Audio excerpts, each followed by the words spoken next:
Hello students, in this video you will learn about leaving groups in substitution reactions.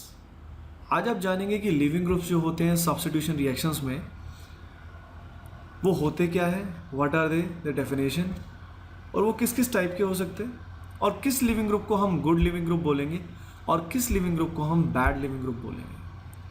तो let us start with an example.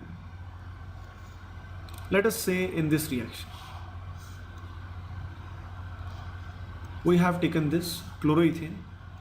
Chloroethane में हमने KOH से reaction कराई और reaction करने के बाद क्या होगा, ये Cl हट के क्लोरीन हट के OH आ जाएगा. रिएक्शन ये होती कैसे है इसके बारे में मत सोचो. Cl हट के OH आया, यानी इस पर्टिकुलर रिएक्शन में जो लिविंग ग्रुप हुआ, लिविंग ग्रुप को शॉर्ट में अपन बोलेंगे Lg. तो लिविंग ग्रुप कौन हुआ? क्लोरीन हुआ. Let us take one more example. ये हमने लिया एसिटाइल ब्रोमाइड. एसिटाइल ब्रोमाइड की हमने रिएक्शन की किसके साथ? लेट अस से हमने रिएक्शन की इसकी अमोनिया के साथ, NH3 के साथ. NH3 के साथ रिएक्शन करने के बाद ब्रोमीन जो है उसकी जगह पे आ जाएगा NH2. इस प्रोसेस में कौन सा ग्रुप रिमूव हुआ? ब्रोमीन रिमूव हुआ. तो ये हमारा क्या हुआ? Leaving group. तो बच्चों लिविंग ग्रुप होता क्या है? तो leaving group is a atom or is a group which is removed during a substitution reaction. एक सब्स्टिट्यूशन रिएक्शन में जो ग्रुप रिमूव होता है उस ग्रुप को अपन बोलते हैं लिविंग ग्रुप. अब अगला सवाल क्या है, नेक्स्ट क्वेश्चन क्या है? अगला क्वेश्चन ये है, which leaving group is considered as good leaving group. कौन से लिविंग ग्रुप को हम बोलेंगे कि वो एक अच्छा लिविंग ग्रुप है, गुड लिविंग ग्रुप है? कुछ एग्जाम्पल से इस बात को हम समझेंगे. What are good leaving groups? तो बच्चों सुनो, लेट अस से एक रिएक्शन में OH ग्रुप लिविंग ग्रुप और दूसरी ही रिएक्शन में OH2 प्लस एक लिविंग ग्रुप.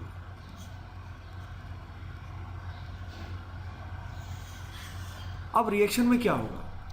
रिएक्शन में जब ये OH ग्रुप निकलेगा तो ये जो दोनों इलेक्ट्रॉन पेयर आपको दिखाई दे रहे हैं, ये जो दोनों इलेक्ट्रॉन्स आपको दिखाई दे रहे हैं, ये OH इसको लेके निकलेगा. यानी OH निकलने के बाद OH नेगेटिव बन जाएगा. और जब यहाँ से लिविंग ग्रुप निकलेगा और ये दोनों इलेक्ट्रॉन ऑक्सीजन जब लेके निकलेगा तो बच्चों यहाँ क्या रिमूव होगा? H2O. निकलने के बाद H2O बन जाएगा.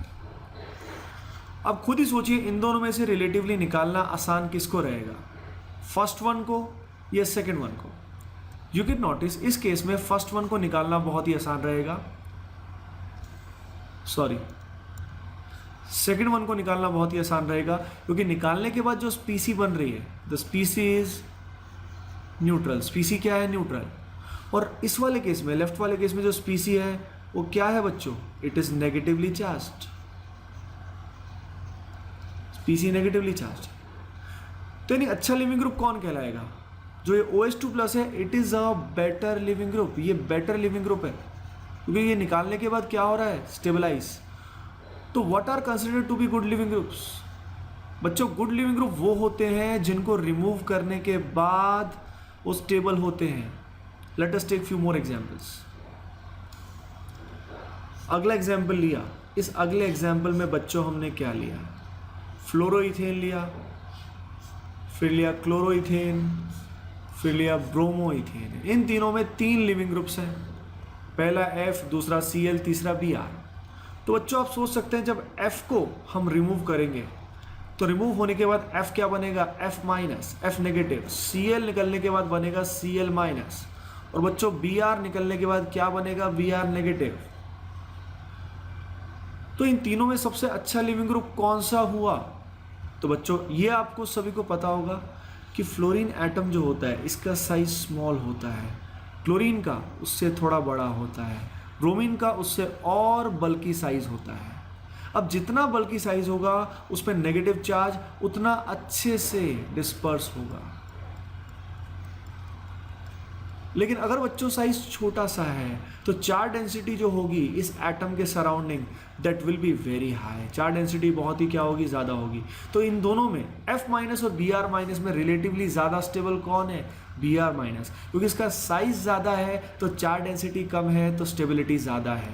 Down the group the major factor is size. इस केस में आपको इलेक्ट्रॉन नेगेटिविटी नहीं देखना है। स्टूडेंट गलती क्या करते हैं, वही सोचते हैं कि F की इलेक्ट्रॉन नेगेटिविटी ज़्यादा है तो नेगेटिव चार्ज इस पर ज़्यादा स्टेबल होना चाहिए। पर बच्चों इस बात का ध्यान रखो, जब आप डाउन द ग्रुप जाते हो तो मेजर फैक्टर जो होता है, जो इंक्रीज करता है, वो क्या होता है, साइज। इलेक्ट्रॉन नेगेटिविटी में उतना सिग्निफिकेंट असर नहीं होता है, तो आपको साइज फैक्टर को देखना है।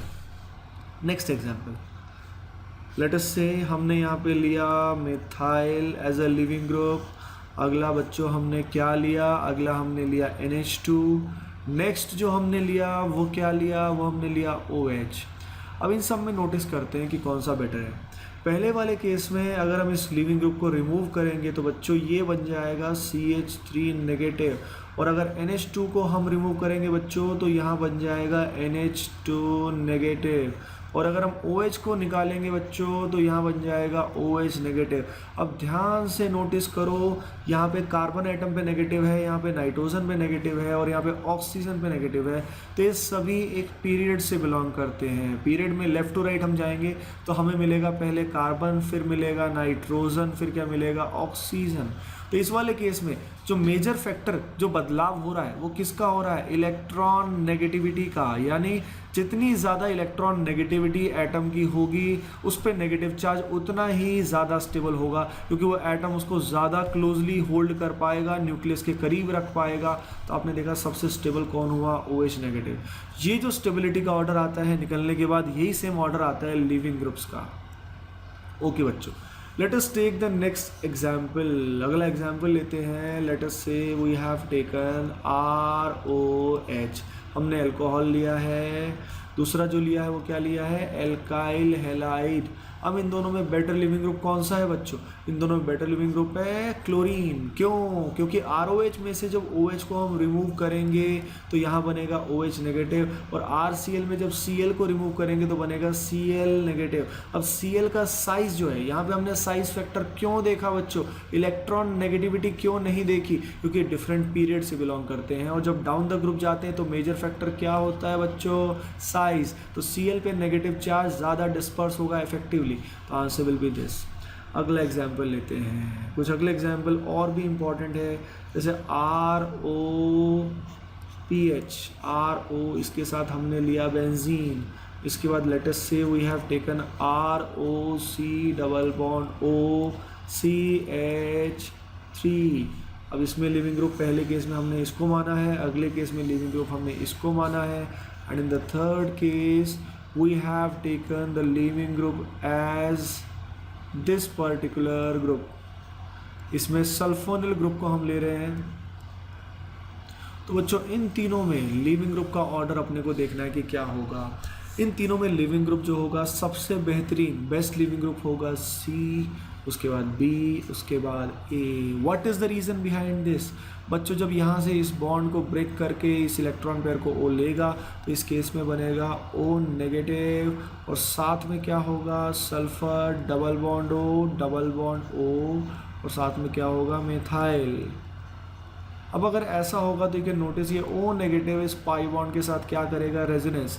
तो ये रेजोनेंस जो आपने देखा इट इज़ वेरी इफेक्टिव, ये बहुत ही इफेक्टिव रेजोनेंस होता है। अब ये ऊपर की तरफ भी रेजोनेंस कर रहा है, नीचे की तरफ भी रेजोनेंस कर रहा है, तो ओवरऑल 3 इक्विवेलेंट रेजोनेंस स्ट्रक्चर्स यहाँ पे बन जाएंगे, इस कारण ये बहुत ही स्टेबल होगा। यही प्रोसेस बच्चों जब हम यहाँ पे करेंगे तो यहाँ पे O पे नेगेटिव आएगा, साथ में C डबल बॉन्ड O आएगा, और रेजोनेंस होगा, इक्विवेलेंट रेजोनेंस ही होगा। लेकिन बच्चों इस केस में रेजोनेंस का एक्सटेंट थोड़ा कम होगा, और इस केस में 2 इक्विवेलेंट रेजोनेंस बनेंगे, स्ट्रक्चर्स बनेंगे। इस केस में अगर आप इस बॉन्ड को ब्रेक करेंगे तो यहाँ आएगा O माइनस, और साथ में बच्चों क्या होगा, साथ में होगी आपकी favourite very beautiful benzene ring. अब इस केस में रेजोनेंस का एक्सटेंट तो काफ़ी ज़्यादा है, यू कैन सी कि रेजोनेंस पूरी रिंग में होगा, यहाँ पे भी नेगेटिव चार्ज आएगा, फिर यहाँ आएगा, फिर यहाँ आएगा, पर ज़्यादा रेजोनेंस होने से स्टेबिलिटी बढ़ना ज़रूरी नहीं होता। यू कैन नोटिस रेजोनेंस करने के बाद ऑक्सीजन के बाद नेगेटिव चार्ज कहाँ आ रहा है, कार्बन एटम्स पे आ रहा है, और कार्बन एटम्स पे नेगेटिव चार्ज की बजाय हम प्रेफर करेंगे कि नेगेटिव चार्ज किस पे आए बच्चों, ऑक्सीजन पे। इसी कारण जो ये बाकी दोनों हैं आयन्स, ये एसीटेट आयन और ये सल्फोनेट आयन, ये दोनों ग्रुप्स जो हैं they are much more stable than that. Okay, next example लेते हैं। लेट अस से हमने लिया ROH2 पॉजिटिव, ऐसा कुछ लिया, और दूसरा हमने क्या लिया RN triple bond N positive. अब बच्चों इन दोनों लिविंग ग्रुप्स में से कौन सा बेटर होगा? तो यू कैन सी कि पहले केस में अगर हम इस H2O को मतलब इस बॉन्ड को ब्रेक करके निकालते हैं तो यहाँ क्या निकलेगा बच्चों, H2O रिलीज़ होगा, और दूसरे केस में अगर आप इसको रिमूव करते हैं तो बच्चों क्या रिलीज़ होगा, नाइट्रोजन गैस रिलीज़ होगी। दोनों में से रिलेटिवली गैसियस फेज में अगर कोई लिविंग ग्रुप निकलता है तो वो लिविंग ग्रुप क्या होता है, बेटर, क्योंकि according to Le Chatelier principle LCP के हिसाब से रिएक्शन की ईल्ड जो होगी वो बढ़ जाएगी अगर लिविंग ग्रुप क्या होगा, गैसियस होगा। तो इस केस में बेटर माना जाता है N2+। और कहा भी गया है कि it is world's best leaving group, दुनिया का ये सबसे बेहतरीन लिविंग ग्रुप है। खुद ही सोचो बच्चों, ये आता ही क्यों है रिएक्शन में, जाने के लिए। ये आता है और फिर चला जाता है। It is world's best leaving group. Okay बच्चों, तो आप एक बात समझिए। नाउ लेट अस समराइज जो हमने आज पढ़ा। आज हमने पढ़ा कि लिविंग ग्रुप होता क्या है और उससे रिलेटेड कुछ क्वेश्चंस हमने किए। हमने जाना कि लिविंग ग्रुप अच्छा कब माना जाता है, बुरा कब माना जाता है। लिविंग ग्रुप वो होता है जो रिएक्शन के दौरान रिप्लेस हो जाता है बच्चों। जैसे पहले केस में Cl था, दूसरे केस में ब्रोमीन था। एक लिविंग ग्रुप को अच्छा कब माना जाएगा, जब निकलने के बाद वो क्या हो जाए, स्टेबलाइज हो जाए। तो अब उसके बाद हमने कुछ एग्जांपल्स किए जिसमें एक बार हमने साइज़ का फैक्टर देखा down the group, with in the period हमने इलेक्ट्रॉन नेगेटिविटी देखी, और लास्ट में हमने रेजोनेंस का इफेक्ट भी देखा। ओके, तो फाइनली एक अच्छे लिविंग ग्रुप से रिएक्शन में क्या फ़र्क पड़ता है। अच्छे लिविंग ग्रुप होने से रिएक्शन का रेट जो होता है वो पहले से बच्चों क्या हो जाता है, बढ़ जाता है। तो हम एक गुड लिविंग ग्रुप को, GLG को क्या करते हैं, प्रेफर करते हैं। अगर किसी भी रिएक्शन में अच्छा लिविंग ग्रुप होगा तो रिएक्शन करना क्या होगा बच्चों, आसान होगा। ओके बच्चों, thanks for watching and please like and do subscribe.